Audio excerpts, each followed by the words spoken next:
I have another series in development for HBO. We're hopefully going to shoot the pilot. The plan is to shoot the pilot at the beginning of 2014. It's as yet untitled, set in the world of rock and roll in 1973. It follows a A&R executive named Richie Finestra, who will be played by Bobby Cannavale, who's sort of on a career trajectory, sort of on the white-collar part of the record business, and he goes through a midlife crisis that sort of sends him back into the real A&R world, the club world, and discovering bands. 1973 was the year that disco, hip-hop, and punk all started, all pretty much within a 5-mile radius of where we're sitting. New York City was at a low point economically, and crime was through the roof, and a lot of times out of that turmoil comes great art, and certainly that was true of the music business. So it's a really interesting time period, and Richie's a really interesting character, and Bobby Cannavale is absolutely the guy to play him.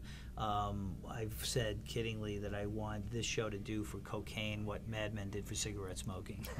Every record executive I talked to said all they did from morning to night was cocaine, and everything was, decisions were influenced and things happened because of cocaine, and that's certainly kind of true. It's kind of a wild ride in the record business, and I think it'll be a really fun show. And of course, Martin Scorsese and Mick Jagger are behind that, and we talked about the surreal experience of me meeting Marty for the first time. Well, I can multiply that by a factor of a couple of hundred when it was me, Marty, and Mick Jagger in the same room. Talk about feeling like, okay, this isn't my life.